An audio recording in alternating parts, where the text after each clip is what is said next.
Ok la team, dans cette vidéo, dans cette vidéo on va voir cette vidéo la team des traders rentables de YouTube les gars, je sais pas trop comment on fait. J'ai le privilège énorme de vous introduire quelqu'un d'incroyable. Donc c'est Julien, c'est un trader professionnel. Donc vraiment professionnel, issu du monde des banques, issu du monde institutionnel. On va débunker et démystifier pas mal de choses. Parce qu'on entend tellement de conneries aujourd'hui sur les réseaux et d'autant plus sur YouTube. C'est pour ça que je me mets sur YouTube. Donc moi je me présente aussi rapidement. Je m'appelle Willem, j'ai fait plus d'1 million en 2023 en trading.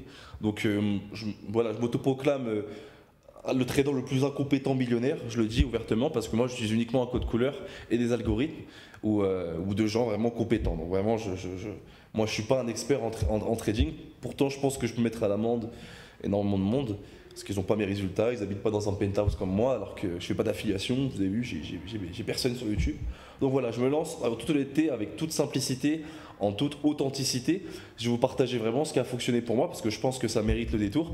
Donc notamment Julien. Donc Julien, c'est un trader professionnel, donc c'est lui qui m'a tout appris.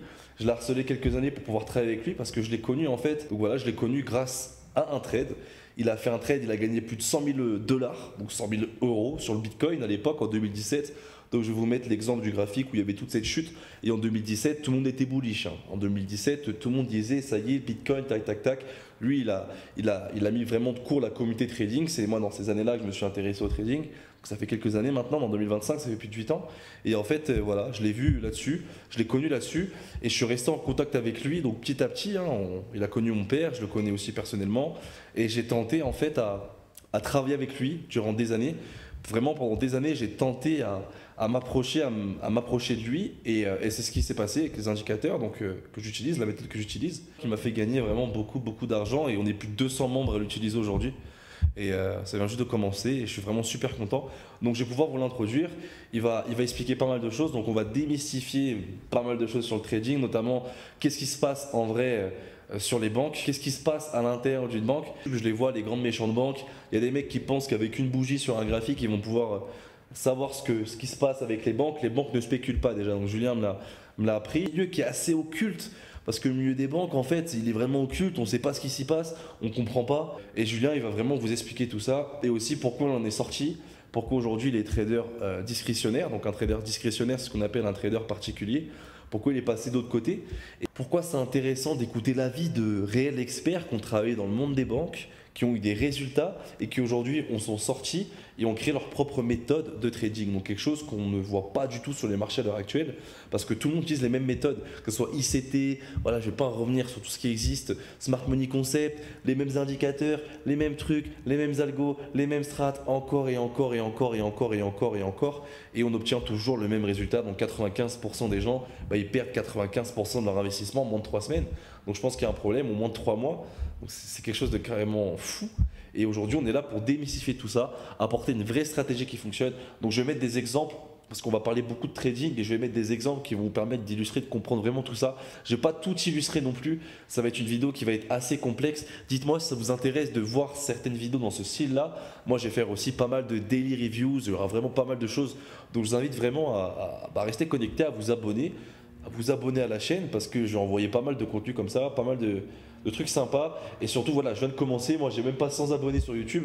Donc, je viens de commencer et j'espère qu'on va pouvoir atteindre les 1000 abonnés. Donc, je me lance le défi. Je parle comme un YouTuber, ça me fait trop rire. Allez. Salut Julien, content de te voir sur cet appel. C'est rare de t'avoir en visio. T'es assez Hello. occupé. Le petit parcours, bon, j'ai suivi un cursus finalement d'études qui était relativement classique. J'ai démarré en salle des marchés dans un pont londonien assez connu qui s'appelle Brevan Howard, où du coup on était sur ce qu'on appelle une table de négociation. C'est là où il y a les traders dans un fonds d'investissement et on s'occupe d'exécuter les positions souhaitées par les gérants qui sont eux les réels décisionnaires. Après, j'ai eu une petite expérience sur le desk de la SOGI, donc qui est une des plus grosses banques françaises, qui était du coup un desk de market making d'options. En gros, on était assuré de faire, enfin, on devait assurer et faire la liquidité, la contrepartie pour du market en passive providing, par exemple pour des bourses, assurer la profondeur de marché et également gérer un peu les positions de la clientèle institutionnelle. C'est-à-dire quand un gros fonds d'investissement a besoin de rentrer un gros trade, il va pas nécessairement le faire dans le marché, il va venir nous voir un petit peu comme si on était son courtier et on va s'occuper de lui faire sa position, d'être sa contrepartie et de couvrir tous les risques que ça va induire pour la banque. Après ça, j'ai passé quasiment 1 an et demi, 2 ans avec l'ancien head of trading de Morgan Stanley Paris, donc qui est en gros le gérant de la salle des marchés de Morgan Stanley Paris et qui chapeautait un petit peu tout le trading là-bas, avant de vraiment, on va dire, sortir du côté insti pour plus me mettre à mon compte et me concentrer sur du côté trading discrétionnaire, spéculation. Parce qu'il faut savoir qu'en fait, en salle des marchés, finalement, on spécule très peu, c'est même interdit. On fait Mhm. surtout de la couverture, on fait surtout de la position pour la banque et pour la clientèle. Et c'est ce qui me manquait, c'est ce côté où finalement, tu fais tes propres paris sur les marchés, tu fais tes propres analyses et il y a vraiment un but finalement de spéculation. Tu as un vrai travail de recherche et t'es pas juste dans de la couverture permanente. Quand t'as commencé à travailler avec des grosses banques, etc., t'avais quel âge, mec? Je suis sorti du MBA LSEC à 21, London Business School of Economic and Finance, avec le LAT qui était la London Academy of Trading. Bon, parce qu'en gros, Brevan, j'y étais sur la fin et sortie de master. Et donc, du coup, Julien, qu'est-ce qui t'a fait, toi, quitter les salles de marché? Pourquoi tu es parti de ce monde-là? Bah alors, ça a été la désillusion pour moi, les salles de marché, puisque moi, j'avais un peu l'image en tête, le loup de Wall Street, Jérôme Kerviel, finalement, tu arrives, tu as des moyens énormes, Ouais. tu fais un petit peu ce que tu veux sur le marché, tu spécules, tu formes ta vue de marché. Et en fait, la réalité du trading, enfin, en tout cas du métier de trader, c'est pas du tout ça. Pour t'expliquer, par exemple, en fonds d'investissement, je pensais que trader en fonds d'investissement, c'était le summum, c'était vraiment le big boss, ça faisait rêver. Mhm. Et en fait, quand tu arrives en fonds, tu as des gens qui sont au-dessus de toi, qu'on appelle les PM, qui sont du coup les portfolio managers, les gérants de portefeuille, et c'est eux qui prennent toutes les décisions du fonds. Et toi, finalement, Mhm. tu ne fais qu'exécuter les ordres des gérants. Et du coup, tu ne spécules pas vraiment, si tu veux, la décision vient d'en haut. Toi, ton boulot, c'est de minimiser l'impact au marché, de vraiment travailler la position. Mais c'est pas un trade que tu développes toi de A à Z. Et après, en banque, c'était encore pire limite, puisque finalement, tu traites du flux qui vient de la clientèle, qui vient du dealing de la banque, tu vois, de l'activité qu'elle a avec ses clients. Et c'est pareil, tu n'as pas de réelle spéculation. En fait, tu vas faire que de la couverture et à aucun moment on te demande de spéculer sur le marché. Et en fait, ce que beaucoup de gens ignorent, c'est que après la crise financière des subprimes, il y a beaucoup de lois qui sont tombées pour justement interdire le prop trading, la spéculation en banque et en salle des marchés. Et du coup, je Ok. m'y retrouvais pas, parce que moi, j'étais vraiment rentré avec cette idée de le trader, c'est le mec qui fait sa recherche de A à Z, qui aboutit à un trade, et entre guillemets, s'il fait bien le job, petit à petit, en développant, en formant ses vues de marché, il va gagner de l'argent, il va faire croître du capital. Mais il y avait vraiment cette notion de recherche, spéculation, trading au sens où on l'entend. Et en fait, c'était à des années-lumière de ça. C'est ce qui a fait que j'ai préféré voulu m'orienter vers du trading discrétionnaire, du trading pour compte propre, et aussi parce qu'il y a un niveau qui est si ahurissant en salle des marchés que de toute façon, c'est dur de s'y maintenir. Quand tu dis que tu as des mecs qui arrivent en desk, qu'ils ont des doubles masters dans les plus grandes écoles, les plus grandes universités également. Alors, on avait par exemple un mec à Société Générale qui avait fait Polytech et Dauphine en même temps. Donc, c'est des mecs qui ont des niveaux qui sont juste improbables. Ok. Et donc, du coup, malgré ce niveau, parce que t'es avec l'élite, en fait, t'es quand même avec l'élite, mais c'était Hmm, pas ce que tu recherchais dans le sens que t'avais pas de spéculation, et c'est un truc de dingue. Tout le monde pense hmm. que, peut-être dans les banques privées, ça spécule beaucoup plus dans les hedge funds, mais dans les grosses banques comme Société Générale, etc., t'as vu aucune spéculation, quoi.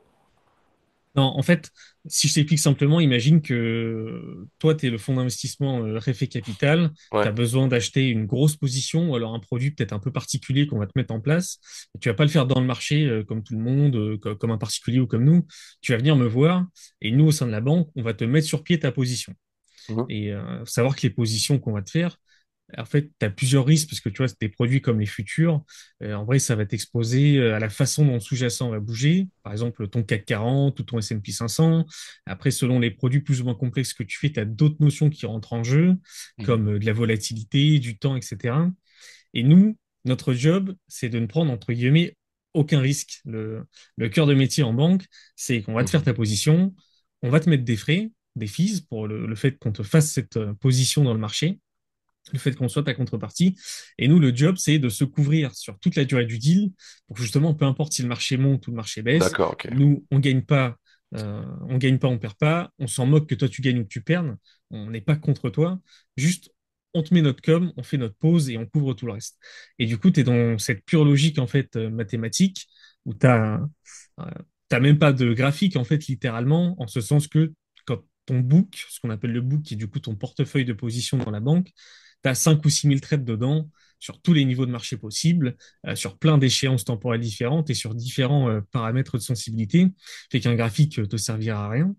Et tu es dans un pur travail mathématique, un pur travail de couverture, et tu vraiment pas dans un boulot de spéculation au sens où nous, traders, ça nous fait un peu palpiter, tu vois.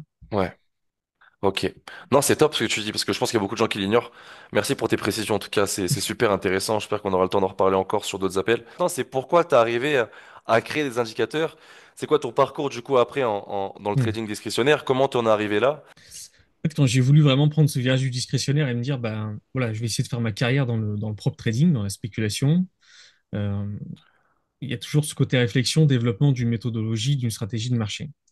Mhm, Comme je pense tout petit nouveau qui arrive un peu dans ce domaine et qui veut se professionnaliser, faire ça un peu plus sérieusement, tu te mets à acheter quelques formations, parfois qui sont super onéreuses. mhm, Et puis finalement, c'est un petit peu toujours la même chose.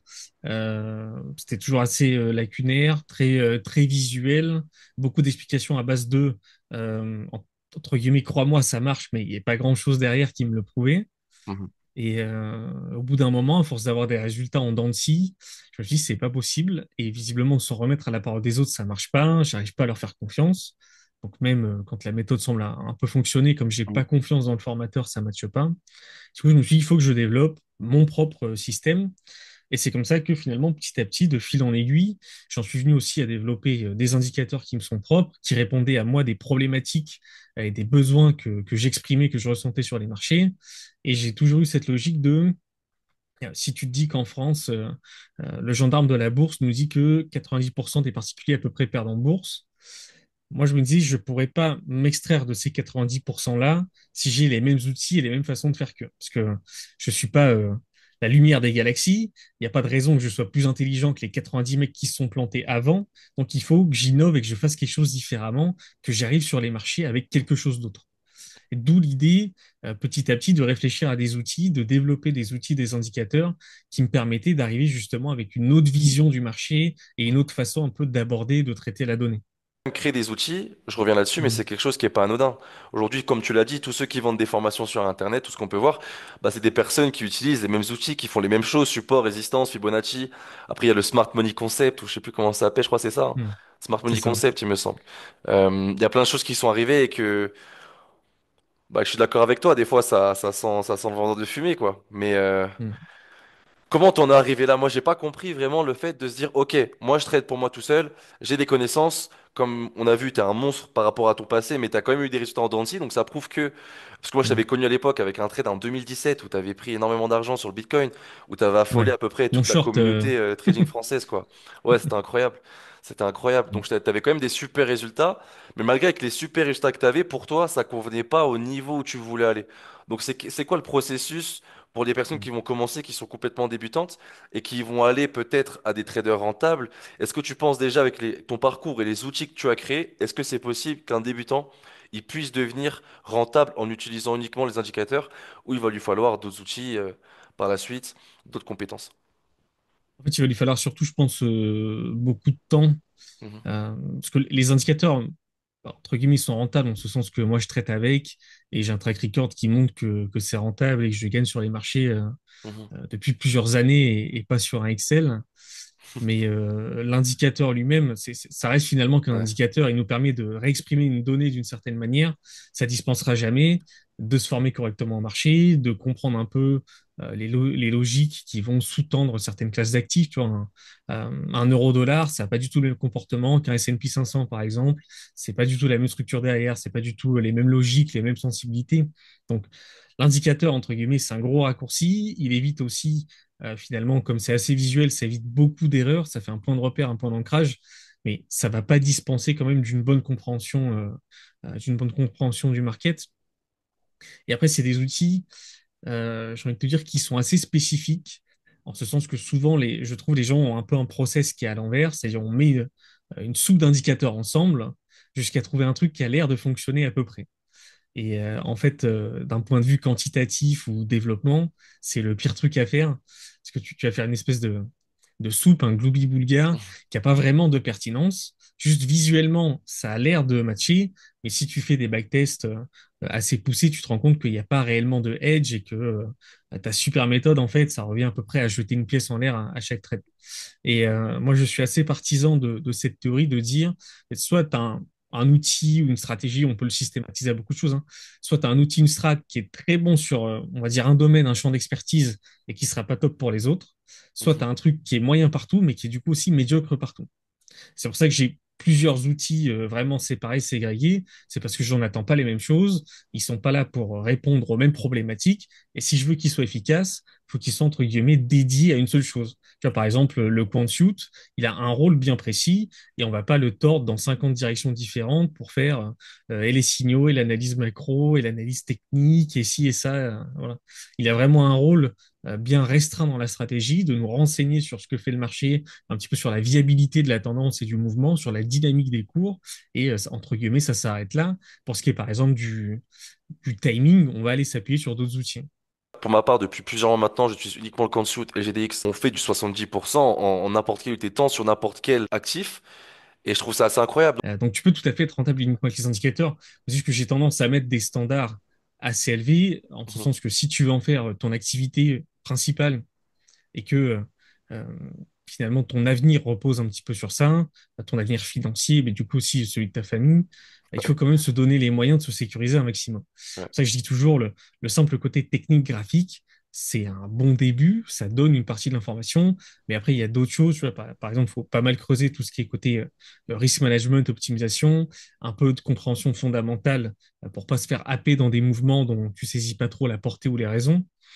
Donc, à mon sens, il faut toujours aller plus loin, mais les outils, c'est une très bonne base. Aujourd'hui, je m'en passerai clairement pas à titre personnel, quoi.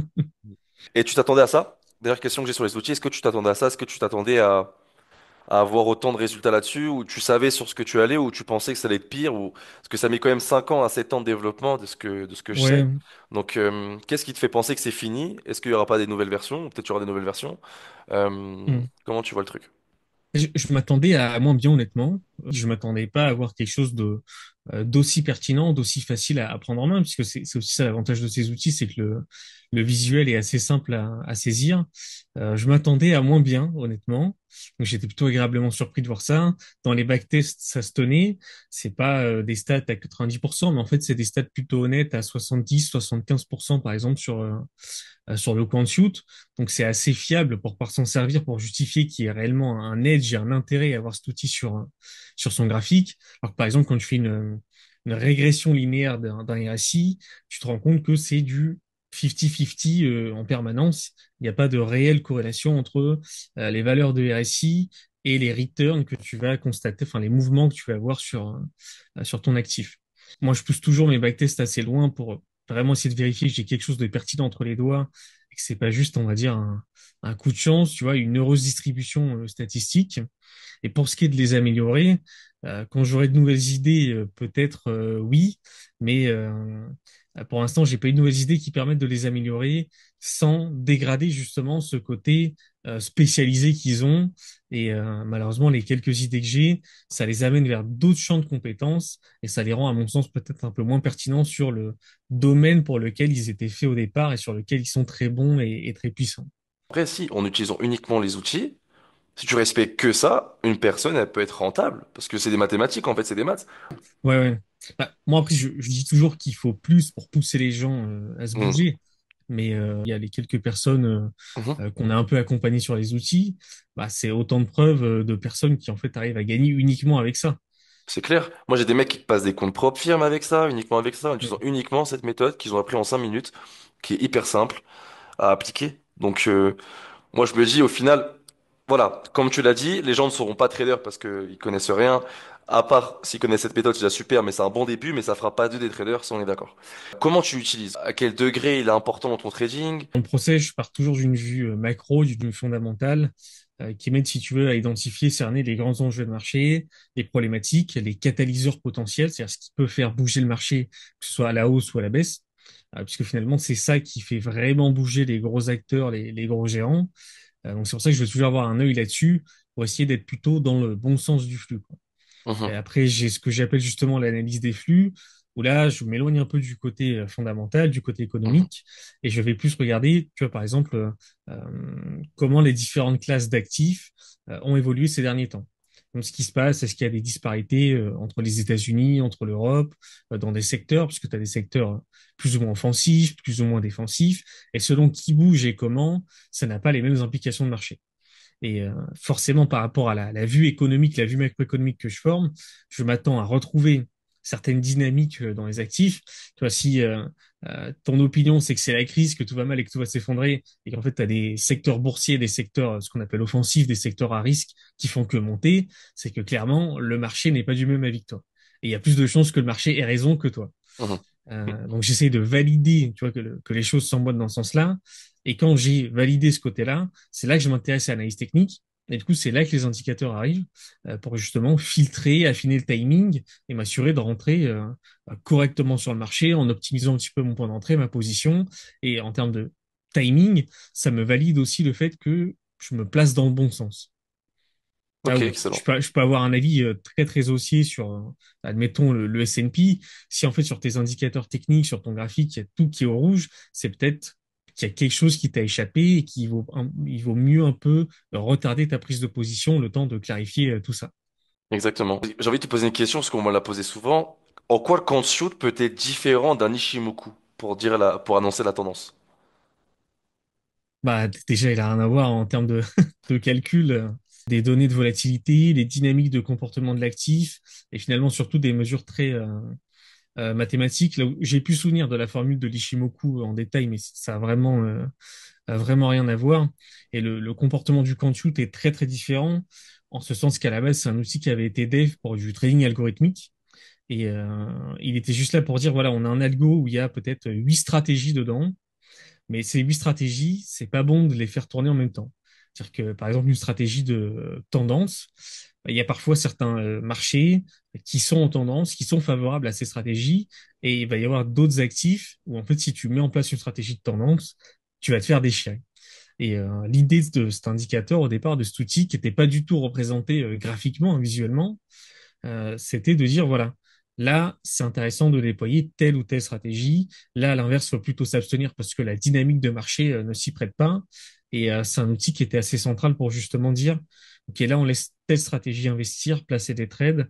Là, ça vaut pas le coup. Et en fait, dans les backtests qu'on a menés, ça avait drastiquement amélioré la perte des outils. Et c'est pour ça qu'un peu plus tard, quand je me suis un peu détourné du côté algo pour me remettre plus sur un côté discrétionnaire, je me suis dit que ça serait intéressant de porter cet outil qu'on avait fait développer sur une approche discrétionnaire avec un peu plus de visuel et d'avoir justement ce côté où très peu d'indicateurs en fait ont ce pouvoir de te dire le marché est en tendance ou pas, la tendance est saine ou pas. Tu prends une moyenne mobile, dès qu'il y a un marché qui range un petit peu, tu vois, elle se met à faire du spaghetti, elle fait n'importe quoi. Dans un range, une moyenne mobile, ça ressemble à rien du tout et ça te donne 50 faux signaux. L'Ishimoku, en vrai, c'est pareil. Enfin, à partir, voilà, au-dessus du nuage, en gros, tu es en tendance haussière, en tendance forte, et il te renseigne pas forcément beaucoup sur la dynamique réelle de la tendance. Et puis le calcul, c'est juste des prix qui sont décalés et reportés finalement. Et moi, ça me parlait pas. Je voulais quelque chose de plus pertinent. Et c'est là, du coup, qu'est arrivé le coup-en-dessous sur un côté discrétionnaire, quoi, sur un côté visuel. Pour vraiment se faire une idée, avoir un outil qui te Mhm. dit, là, OK, mathématiquement, t'es dans un marché qui est plutôt propice à un trading de tendance, ou là, t'es dans un marché qui est plutôt propice à un trading contrarien. Mhm. Et derrière, ça me permettait, moi, d'aviser, d'un peu orienter mon trading, orienter également mon risque, parce que par exemple, un marché qui est dans une tendance très saine, très robuste, où finalement tu veux juste gratter un petit morceau de cette hausse, tu mets pas du tout le même risque qu'un trade que tu tentes, entre guillemets, sur un couteau qui tombe, tu vois, avec un marché qui s'effondre. C'est pas du tout la même typologie de risque et pas du tout la même typologie de trade. Donc l'outil me permettait de faire en fait directement sur mon graphique, tu vois, d'avoir quelque chose de constant, de mathématique pour me dire, OK, là ça rentre dans telle typologie de position. Hmm. Tout à fait, c'est qu'à la base, ces indicateurs-là, en plus, tu les as créés pour toi. Tu les as pas du tout créés dans un but de le commercialiser. Rien à voir. C'est Hmm. vraiment pour toi, pour ton trading personnel que tu as développé ces indicateurs-là. Ouais, et puis le camp de shoot, c'était juste abominable à regarder. C'était des grosses barres d'histogrammes, c'était imblairable. Et donc, il y a eu aussi ce travail Hmm. de le rendre visuel et de le rendre visuel ben, à terme pour le commercialiser. Parce que là, on va dire, à l'heure actuelle, il est très joli, il est très sexy. Hmm. Mais c'est pareil, quand je l'ai reporté, quand je l'ai fait reporter sur du TradingView pour moi, il n'était pas du tout aussi joli que ça. Parce que, entre guillemets, à titre perso, j'en avais pas vraiment besoin qu'il soit sexy. Ouais, ouais. Non, je me rappelle la première version, je t'ai dit, oulala. Ah oui, oui, non, mais Non, je suis d'accord. il y avait de quoi paniquer, hein. Et une question aussi que je me pose, Mm. c'est qu'est-ce que tu penses, voilà, on va parler franc jeu, qu'est-ce que tu penses de tous ces vendeurs de fumée, là, les vendeurs de homo, comme on dit ici, c'est CMC, Smart Money Concept, qu'est-ce que tu penses de ça? Parce qu'il y a beaucoup de gens qui l'utilisent, qui l'enseignent, parce qu'en gros, t'as un formateur, de ce qui me semble, il a enseigné ça à beaucoup de gens, c'était un peu comme un gourou, et à la suite de ça, t'as des gens qui ont créé des formations en Mm. enseignant ces concepts. Qu'est-ce que tu Ouais. penses de ça? Alors, on va pas se faire que des amis là, mais ICT SMC, c'est un gros morceau, mais si on le fait assez vite, assez synthétique, en fait, c'est un style de trading qui a pété après le Covid, quand il y a eu beaucoup de nouveaux qui sont arrivés sur les marchés, beaucoup de débutants et notamment beaucoup de jeunes. Et en fait, ça combine un peu tous les éléments de la recette miracle. C'est-à-dire que dans la balance, tu mets les méchantes institutions, les grands BlackRock, etc. Tu mets des schémas de manipulation de marché. Euh, Tout est très visuel finalement. Et puis du moment que tu as un grand méchant loup, tu vois, qui agit en backstage, ça marche toujours. Ouais. Et en fait, quand tu creuses un peu dedans, ça c'est le génie marketing américain, hein, les mecs sont très très forts. Ce n'est jamais que de l'analyse technique repaquée. Tu prends un order block. L'order block, si je le synthétise pour le repérer, on te dit que tu vas prendre en gros la dernière bougie inverse au mouvement en cours, genre au mouvement impulsif. Bah forcément, en faisant ça, systématiquement, tu prends la dernière bougie qui précède un mouvement impulsif, tu vas repérer des supports, des Mhm, résistances, tu vas repérer des points hauts, des points bas. C'est juste qu'au lieu de te dire fais 4 plus 1, on te dit fais 3 plus 2. mhm. C'est la seule chose, mais ça reste de la pure analyse technique. Croire qu'on va repérer les institutions sur un graphique, ça, c'est un non-sens absolu.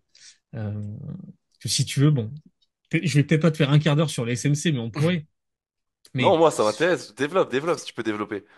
si tu dis que la base du SMC, finalement, c'est les manipulations des institutions. Le principe même d'une stratégie de manipulation des cours, c'est qu'elle soit pas connue. Parce que si elle est connue, on va dire tes proies naturelles qui sont, je crois, dans la théorie SMC-ICT, c'est les petits hedge funds. C'est pas les particuliers qui représentent que dalle, c'est les petits hedge funds, les petites banques, etc., qui sont des proies sur les marchés pour les géants comme BlackRock, etc. Mais si tu poursuis le raisonnement, en fait, comment est-ce que des Jean-Michel traders en slip sur TradingView seraient au courant à l'avance des patterns de manipulation des méchantes banques? Et par contre, tu as des mecs qui sortent de double master, qui sont dans des petites sociétés de gestion, dans des petites banques, qui seraient pas au courant et qui continueraient de se faire piéger sur les marchés et de se faire, entre guillemets, chasser les stops. Tu vois, ça a Ouais, aucun c'est sens. marketing. Mhm, mhm. Hein. C'est purement Et, marketing. Mhm. et puis, ça repose sur une conception des marchés qui est purement directionnel. En fait, tu as besoin d'amener le prix dans un sens, tu as besoin de faire du coup de la manipulation de la liquidité, etc. Euh, Ça repose beaucoup sur cette notion de liquidité, mais une info que tu peux vérifier très vite, tu vas juste dans le 10K, qui en gros, c'est les déclarations annuelles de Goldman Sachs, par exemple. C'est les annual reports que toutes les boîtes sont tenues de publier. Et tu regardes en fait les segments d'activité, tu as 85-90% du volume de la banque qui se fait en OTC, c'est-à-dire qui se fait en gré à gré hors marché, enfin, hors marché visible pour nous. Mhm. Donc si tu as vraiment de la manipulation qui se fait, tu peux jamais la déceler vu qu'elle est invisible entre guillemets à nos yeux. Le gros des transactions ne se font pas ici. Puis bon, après, il y a plein d'éléments. Ça présuppose d'avoir des marchés qui sont directionnels, c'est-à-dire où tu n'as que des produits comme des CFD ou des futurs. Mais en fait, dans la finance, tu as plein de produits différents. On peut prendre des noms barbares comme des gamma swap, des volatility swap, etc., qui sont des produits qui en fait te font jouer des choses où tu peux gagner sur le marché en te moquant de la direction que vont prendre les prix, totalement. Où tu peux t'exposer à d'autres paramètres. Donc, tu as ça. Enfin bref, il y a un nombre incroyable d'éléments Ouais, un que. nombre incroyable. Non, c'est intéressant que les gens, en tout cas, j'espère il y a un maximum de personnes qui vont pouvoir voir ce que tu es en train de dire. Hmm. Parce qu'il y a des gens qui y croient vraiment comme si ce mec-là, voilà, c'est leur papa, quoi. Donc, faut pas en parler mal. Mais, Après, là où c'est très fort, c'est que puisque en fait, tout n'est que manipulation, Mhm. tout n'est que tromperie, il y a toujours un schéma. Tu vois, si on est en train de faire tel mouvement, c'est pour aller chercher de la liquidité là-bas, etc. Ça supprime totalement ce côté du trading qui peut être difficile à appréhender, où il faut accepter de dire à un moment, bah là, je sais pas trop où on est, je sais pas trop ce qui se passe, je sais pas trop pourquoi il y a ce mouvement de marché. Mais là, d'un coup, comme tu arrives à la raccrocher avec une manipulation qui est en cours parce que la Mhm. grand-mère de mon chat, eh ben c'est Ouais. bon, le marché c'est clair et c'est très puissant. Mais ça, c'est un truc que j'aimerais beaucoup retrouver à titre perso. Mais moi, Mhm. j'ai appris à accepter que je pouvais pas toujours tout savoir sur le market. Mais je veux dire, sur un plan psycho, c'est très puissant pour un mec qui se lance dans le trading, tu vois, de se dire, bah en fait, je suis en sécurité, je sais toujours ce qui se passe, où on en est et à quel moment de la manipulation on en est. Puis comme tout est très bien agencé, si tu veux, tout, comme méthode, ça a l'air très logique. Tu vois, les manipulations, parce que les banques sont trop grosses, donc elles peuvent pas rentrer en un coup, sinon elles décalent le marché, etc. Mhm. Quand t'as pas conscience des chiffres qui sont traités, euh, ça a l'air logique. Mais bon, une petite anecdote pour finir là-dessus. Tu dis qu'il y a sur un desk de trading, sur un même produit, où genre une équipe de trois sur le produit, t'es pas forcément d'accord sur la façon de gérer ton book et sur la direction où vont prendre les marchés. Croire que déjà tu vas réussir à mettre d'accord toute l'équipe de trading d'une banque pour spéculer dans la même direction, c'est impossible. Alors que les banques entre elles en plus se concertent pour aller dans la même direction, c'est impossible. Des manipulations, par contre, je vais clôturer là-dessus. Il y en a, mais quand tu regardes en fait toutes les affaires de manipulation de ces dernières années avec des grandes banques, c'est des trucs hyper soft, hyper smart. C'est des gars qui ont des algos, tu vois, qui font du spoofing, qui créent, on va dire, de fausses intentions d'achat, de fausses intentions de vente dans le carnet d'ordre. Et c'est des trucs très Poussé. soft. C'est pas des mecs qui rentrent dans le marché pour le déboîter. Mhm. Ok, non, parfait pour la conclusion, Voilà. ça me convient. Merci pour ton avis. Merci pour ton avis très éclairé. Pour finir un peu, ce que moi j'aimerais bien voir avec toi, c'est est-ce que tu penses concrètement, voilà, pour toutes les personnes qui vont utiliser ces indicateurs, qui vont peut-être par la suite te rejoindre aussi, parce qu'on sait que ton groupe à toi, il y a un peu plus, voilà, enfin, un peu plus de bagages pour apprécier ton groupe, c'est pour ceux qui connaissent déjà le trading.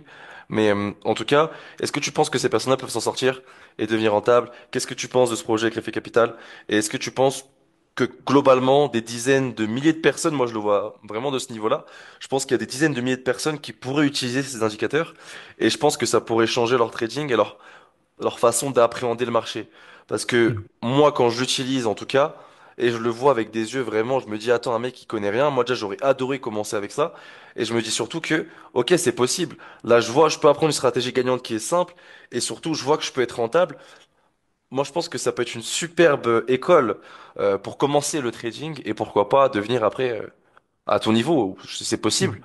mais en tout cas, s'en rapprocher. En fait, là où j'y vois un avantage, c'est que ceux qui vont commencer avec ces outils, au moins, ils vont mettre, entre guillemets, le pied à l'étrier de la bonne manière. Mhm, Parce qu'il y a une tonne d'outils, il y a une tonne de façons d'aborder le marché dès que tu commences à faire tes recherches sur Internet. Il y a des comportements récurrents qu'on voit chez les particuliers ou chez les mecs qui se lancent. Combien de fois on a vu des gars s'exploser parce que sur une tendance haussière de 400 points, les mecs ils shortent tous les 10 points parce qu'ils savent mhm, que ça va se retourner et ils ont raison, c'est juste le marché qui a tort. Mais tu vois, typiquement, un quant shoot, il t'évite de te mettre contre la tendance, par exemple. Il te donne l'indication visuelle et très nette de te dire, bah, là, il y a un vrai mouvement, il y a une vraie dynamique de cours. C'est pas le moment d'essayer de te mettre en face. Et du coup, je pense que ça peut être un bon premier pied à l'étrier. Ça peut permettre au mec de commencer de la bonne façon sur les marchés, éviter de démarrer avec une expérience amère où bah ça se passe pas trop bien, t'attaques par des pertes tout de suite. Surtout que maintenant, tu as un gros levier au travers des propres firmes. Parce mhm. que finalement, la réussite dans le trading, enfin la difficulté pour réussir dans le trading, c'est souvent ça, c'est le capital. Parce que trader sur 5000 balles, c'est dur d'en sortir des gains qui ont vraiment l'air intéressants. Pour faire des gros gains sur 5000 balles, il faut mettre beaucoup de levier, beaucoup d'effets de levier. Et quand tu mets beaucoup d'effets de levier, tu finis forcément par exploser en vol. Et du coup, maintenant, c'est vrai qu'avec les propres firmes, je me dis que c'est des outils qui peuvent être dévastateurs, en fait. Super. Je suis d'accord avec toi. J'ai un exemple, celui de Nicolas, qui a fait des gros gains. Il a passé deux comptes propres en moins de 2 semaines. Je pense que tu le connais en plus, Nicolas. Et là, Mhm. je voyais ses gains, c'est sur les groupes, c'était incroyable. Il tapait des journées. Bon, après, c'est beaucoup, il prend du risque. Mais il fait ce qu'il veut. Mais il prenait des journées à 10K sur un compte à Mhm. 80K. Imagine les payouts. Il les fait pleurer. C'est c'est lui qui coule les propres firmes, là, ça y est. Non, non, pour de vrai. Et il fait que 100% la méthode. Il a rajouté, je crois, un RSI. Ouais, il a magouillé un Mhm. petit peu sa façon de faire avec les indicateurs et il s'en sort très très bien. Donc moi je pense comme tu l'as dit, c'est parfait pour commencer en tant que débutant et ça te permet après de créer ton propre style parce que chacun est différent, chacun traite d'une manière C'est sûr. différente. Donc que chacun apprenne à se connaître quoi. Mais avec les bons outils pour commencer euh, du bon pied, moi je les vois, ça me fait rire. Euh, alors que j'ai pas un niveau d'expert, tu vois, mais je suis quand même rentable. Je m'en sors quand même pas mal à l'heure actuelle et ça a été un long processus. Et ce que je voyais, c'est que moi j'ai appris vraiment les conneries. Mets des supports, mets des résistances, fais tout ça. Et le jour où tu m'as appris, mais attends, regarde, retourne-toi et fais-les, tu verras. Et c'est ce que j'ai fait. Je regardais même pas le graphique, je traçais des supports, des résistances et comme de par hasard, ça réagit super bien. Ça réagissait même des fois C'est encore ça. mieux que quand moi je l'ai placé moi-même. Donc je me suis dit qu'il y a un moment donné, on apprend des conneries, quoi. Et faudrait qu'on parle, mais on en parle dans une prochaine vidéo, cet exemple de pile ou face, tu vois, où t'as beau jeter une pièce en l'air 1000 fois, tu peux Mhm. retrouver et être rentable. Ouais, ça peut être intéressant d'aller sur le côté mathématique. Hmm. Ça peut être la thématique d'une autre vidéo parce que ça, je vais Hmm. vite te faire 20 minutes d'impro là-dessus, en fait, si tu me lances. Mais oui, Non, mais il y a beaucoup de choses à en dire. Il y a beaucoup de stratégies qui ont l'air rentables, qui sont malheureusement pas vraiment. mhm, Souvent, tu le fais sur un échantillon qui est trop restreint, ou alors tu as overfit la stratégie, c'est-à-dire que tu as trop bidouillé ton backtest pour que ça marche dans le passé, mais ça mhm. tiendra pas dans le réel, parce que les marchés évoluent. Et quand tu vois que tu as les algos de market making, une boîte qui se lance avec un truc qui est daté d'un an, par exemple, une tech qui est datée d'un an par rapport au concurrent qui s'est mis à jour, elle gagnera pas un euro sur les marchés. C'est un truc de dingue. Merci pour cet appel. On se dit à très vite